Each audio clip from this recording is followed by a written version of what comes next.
Imagine your whole country looking up to you. Imagine being so good at the sport you love, people still remember you 31 years later.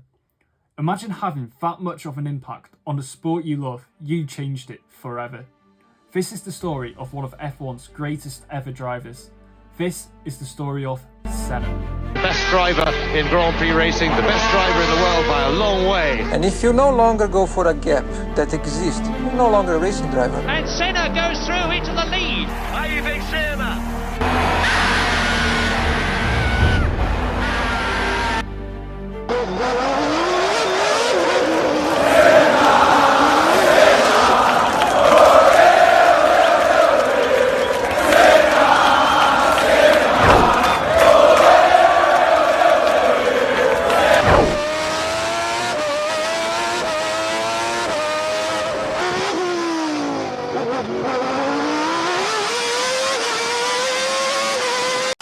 Sao Paulo, Brazil, 1960.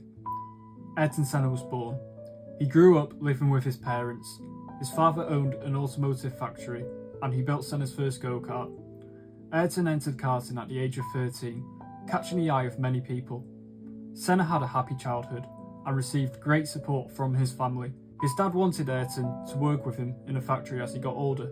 Senna was hot property at the end of 1983. He had just beaten Martin Brundle to the British Formula 3 title. Thanks to this, Senna caught the eye of F1 scouts and was offered a race seat for 1984.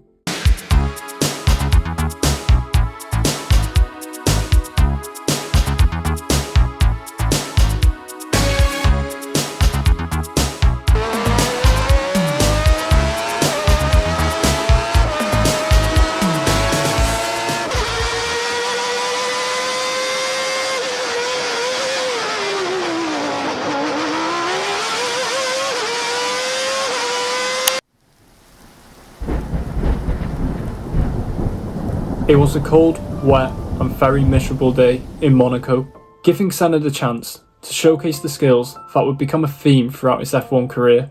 Ayrton started 13th on the grid, but he managed to find a way past all of the front-running cars. This showed just how good of a driver Ayrton Senna was. To overtake in Monaco is not easy, and to do it in the wet is even harder. In fact, it should be impossible. Senna eventually caught up to Alain Prost, moments before the race was red flagged. As Prost slowed down across the start-finish line on a 30-second lap of 76 scheduled, Senna found himself into the lead. For a moment, a stunning victory was on the cards, but the results were taken from the lap before. The win went to Prost. He was officially 7.4 seconds clear of Senna. On the one hand, Senna and Tolman had thought they just pulled off one of the biggest results in F1 history, but it could have been even more.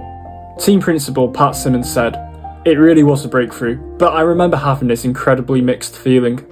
I could not decide whether I was happy or sad, finishing second, so nearly winning it. Of course you should be happy, but being that sort of person I am, I wasn't happy. We didn't win."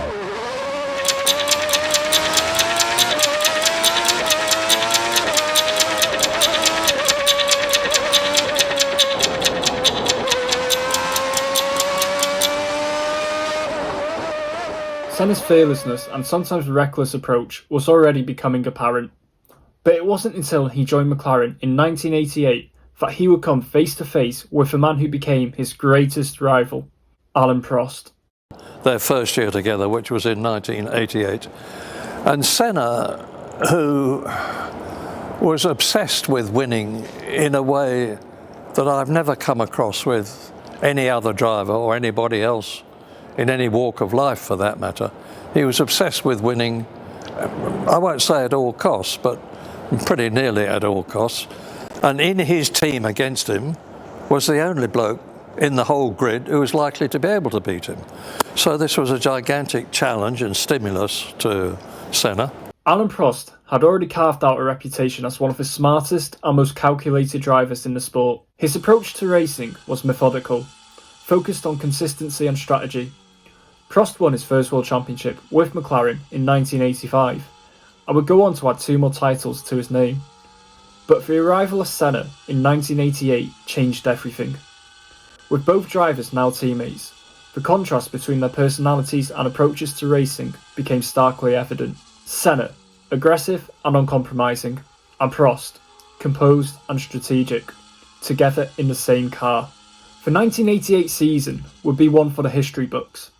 McLaren, with a new MP4-4, later becoming one of the most legendary cars in F1, powered by a Honda engine.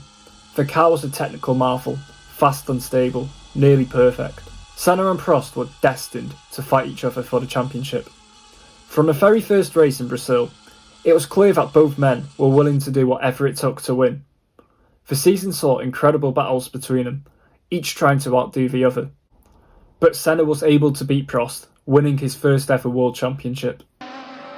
Ayrton Senna crosses the line and you can see his exultation. He knows he is the world champion of 1987. After Senna's first World Championship in 1988, we fast forward to 1989, back to the Japanese Grand Prix, the final race of the season. With the championship on the line, both drivers were fully aware of what was at stake. Prost, leading the championship, needed just a few points to secure the championship. Senna, needing the win, would stop at nothing to claim the victory. The race would go down in history as one of the most controversial and defining moments in Formula One.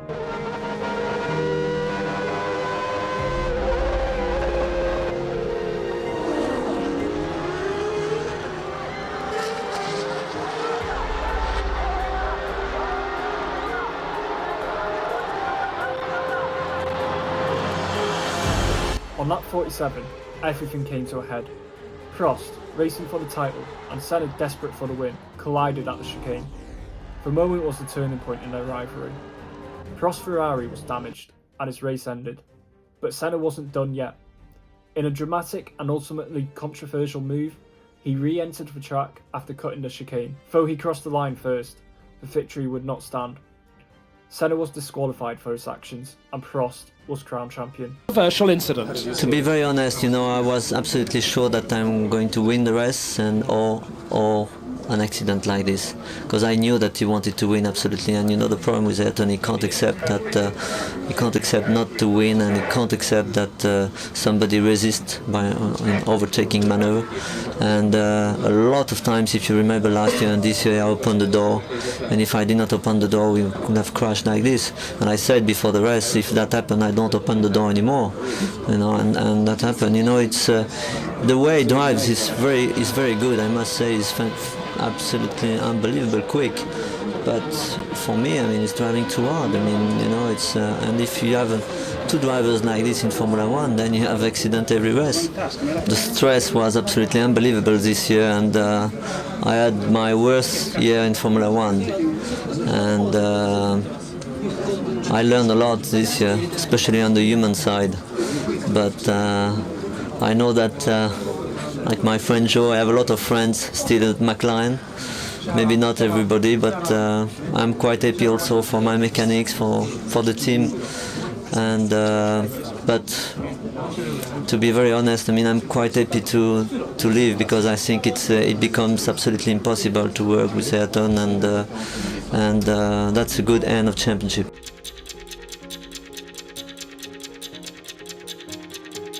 We then fast forward to 1990. Prost was fat fuming with how the team handled the 1989 Japanese Grand Prix that he decided to leave the team for Ferrari. However, despite Prost leaving McLaren and going to Ferrari, it did not mean him and Senna would not be battling it out on track all season. And yet again, we come to the 1990 Japanese Grand Prix, the final race of the season, where Senna and Prost are going into the race deciding the championship. However, this time, it would be Ayrton Senna who had the upper hand. He would be world champion, but if Prost beat Senna, then he would be world champion. Ayrton was not happy at all on the day of the 1990 Japanese Grand Prix. He was not happy about the decision made for it to be legal to now cut the chicane after he got disqualified for it the season before. He also thought pole position was on the wrong side of the grid. He believed that having pole position on the right hand side of the grid would give the driver in second place an advantage, that driver being Alain Prost,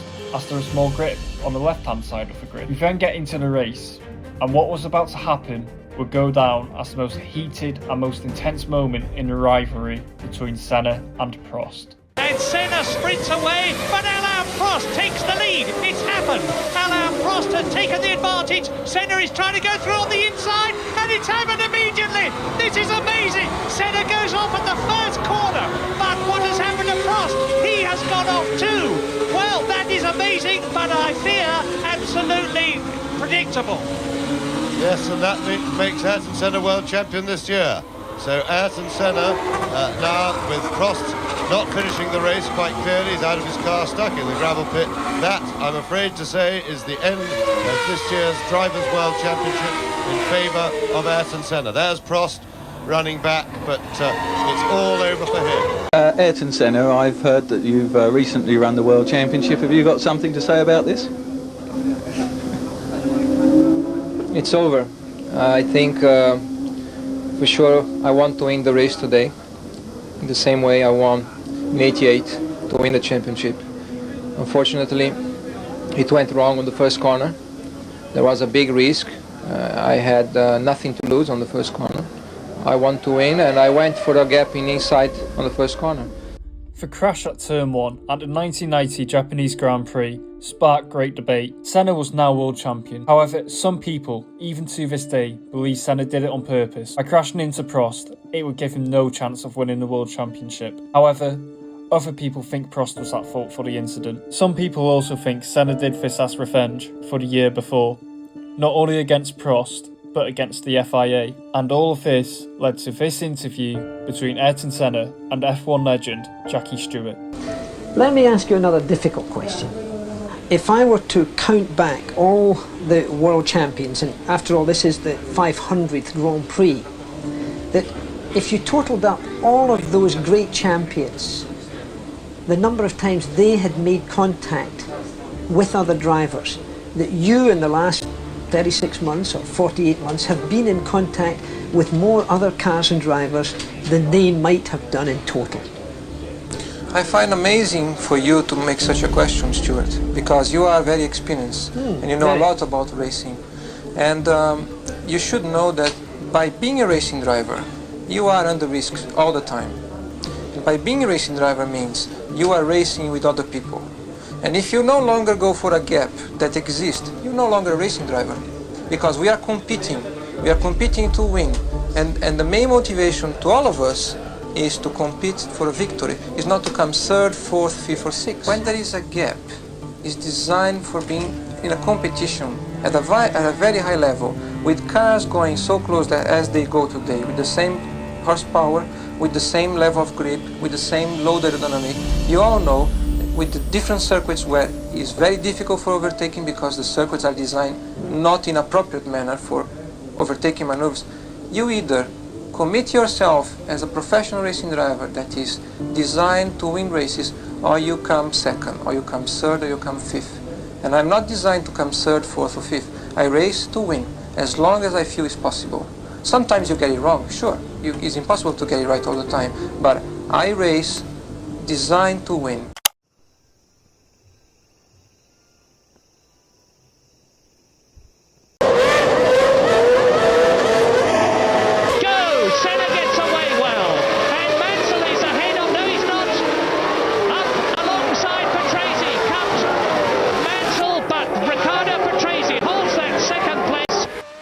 Going into the 1991 Brazilian Grand Prix, Ayrton Senna made it his mission to win his first home race. He had never won at home before, and he felt he owed it to his Brazilian fans, to show them his appreciation and to give them something back for all the support they had given him over the years.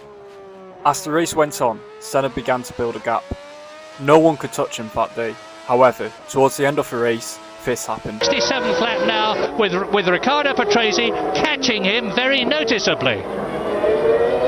Yes, I rather got the impression that Senna was going even more slowly than ordinary circumspection would take one. Maybe, I don't know, we'll watch carefully, but I thought he may have a little bit of a problem. My goodness, is Senna going to be cheated of victory in the Brazilian Grand Prix for the 8th time by Riccardo Patrese, who has reduced that lead from 40 seconds to 9.6 seconds with 3 laps to go at the end of the one that they are on now. With just a couple of laps to go, Senna picked up a gearbox problem. The problem was that bad, Senna could only use 6th gear. All of a sudden, A gap of 40 seconds had been cut to 9 seconds. The track was also starting to get really slippery, making it almost impossible for Senna to drive. As Senna could only use 6th gear, the steering wheel became really heavy, giving Senna a really bad pain in his shoulders. Soon I think we're going to see Riccardo Patrese in the same shot as Ayrton Senna, who you can see visually is going slower. Absolutely no doubt about that at all. Well, I think Senna may have a serious gearbox problem and not be able to get the low gears. He seemed to be going through the left-hand rod straight in a much higher gear than he would normally do, and with no acceleration. And the gap is down to 5.4, and I'm sure it's the low gears, second and maybe third, that Senna has lost. Patrese surges past Mika Hakkinen. 5.4 seconds was the gap as they went into their 69th lap in this 71 lap race. Ayrton Senna is in danger of losing the Brazilian Grand Prix for the 8th time in his career. The race he wanted to win more than all others. The gap, I said we were going to see them both in the same shot. There is Senna, there is Patrese. And that oil flag hung out then makes them think it's raining again. And just imagine the tension in Ayrton Senna's head, in his cockpit. This is it. He's on the last lap of one of the Brazilian Grand Prix. The Brazilian hero, Ayrton Senna, has got Riccardo Patrese bearing down on his McLaren Honda, gaining all the time. The last lap coming up, you can see Senna is going slower. Ayrton Senna gets the 1 lap to go signal. The crowd is, of course, absolutely beside itself with worry and excitement, and the gap is down to 3.6 seconds. I don't see, frankly, how Riccardo Patrese, it's pouring with rain now. I look through and I see Senna waving. Look at him, he's saying, stop the race, stop the race. Yes, Ayrton Senna achieves his ambition to win the Brazilian Grand Prix, but another lap or two and I think he would not have done so. But ifs don't matter. Senna has won. Vencedor, winner, Ayrton Senna in Brazil. This is what he's been working for all his career, and he's now achieved it. Number 1, Ayrton Senna has won in Brazil, but a very, very lucky man.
Senna later went on to win the 1991 championship, yet again at Japan.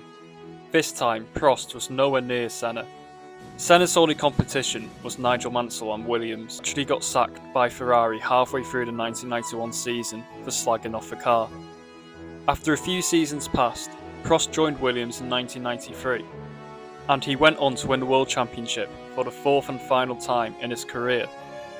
Senna decided it was time for a change, and at the end of 1993 he let McLaren know he was going to be leaving the team for Williams in 1994. The feud between Senna and Prost had died down a little bit, However, Prost was still not happy about Senna joining the team. It said in his contract, "Under no circumstances I will be teammates with Ayrton Senna." Therefore, Prost decided to leave Williams and retire at the end of the 1993 season.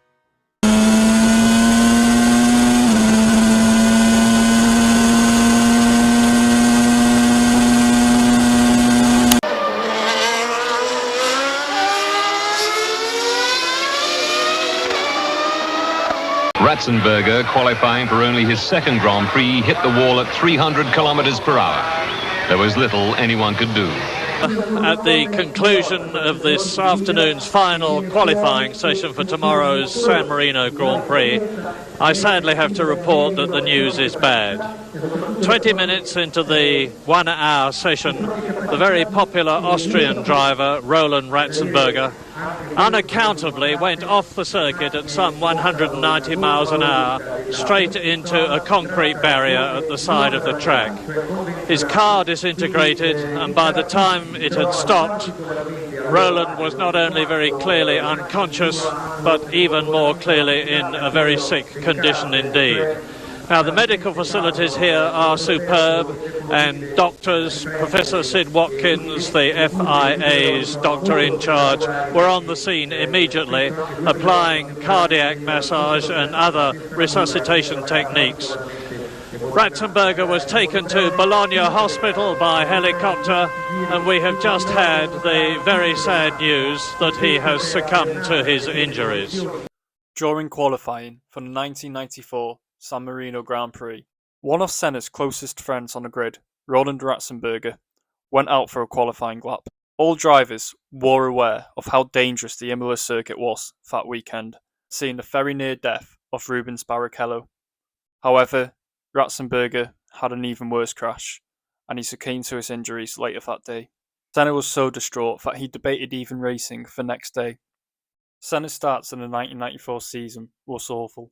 He didn't finish in any of the opening races, and Benetton driver Michael Schumacher was dominating. Senna had pole position for the 1994 Imola Grand Prix, and he was determined to win it for Roland Ratzenberger. On Sunday morning, just before the race, I said to him, "Ayrton, you know, you're the fastest guy around. Why don't you quit?" He said, "I can't quit. I have to go on."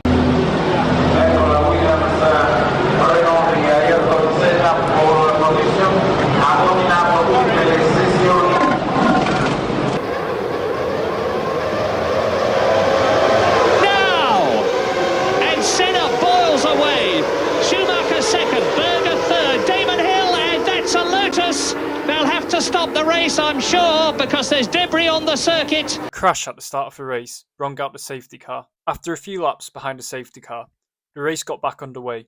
Senna had Schumacher chasing behind him. Senna was starting to create a gap between him and Schumacher, but unfortunately, what was about to happen would become the most tragic moment in Formula One history. That would slow him down far more than his performance here looks, and it looks that perhaps that was a Benetton smokescreen. I'm not quite sure why they were so far off in the warm-up, but he is really not losing much to Senna at all. I would say basically he's right with him. Well, we are right with Michael Schumacher now, and Senna! My goodness! I just saw him plunge off to the right, and Senna has joined Pedro Lamy and JJ Letter in a shattered motor car. You can see the debris on the right. What on earth happened there? I don't know. Yes, this looks very severe indeed, I must say. It looks like this corner that Senna was going around is absolutely flat out. It's 185 miles an hour.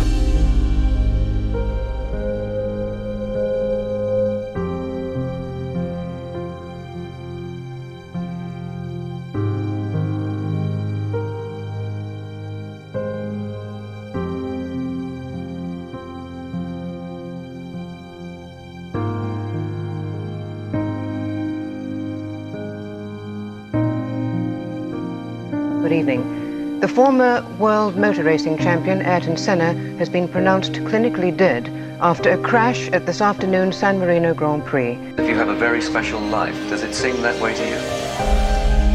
I'm sure of it. First of all, few people in life have the opportunity to do what they want to do and to have their profession, what was their hobby. Secondly, to be successful in the activity that we are, very few. To have come from nowhere to where I am today, still with 30 years old, it's a great achievement. And not only that, to be healthy, strong, and still with a long way to go, with so much still to learn and achieve. It's very unique to have a good family in the modern days where divorces and things like this are so common. So our main problems for sure are that big when you look, generally speaking, to other people's life. Therefore, and even so, they are big to us because they are the only ones we have. So I think I am very fortunate for that.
Senna's death changed F1 forever.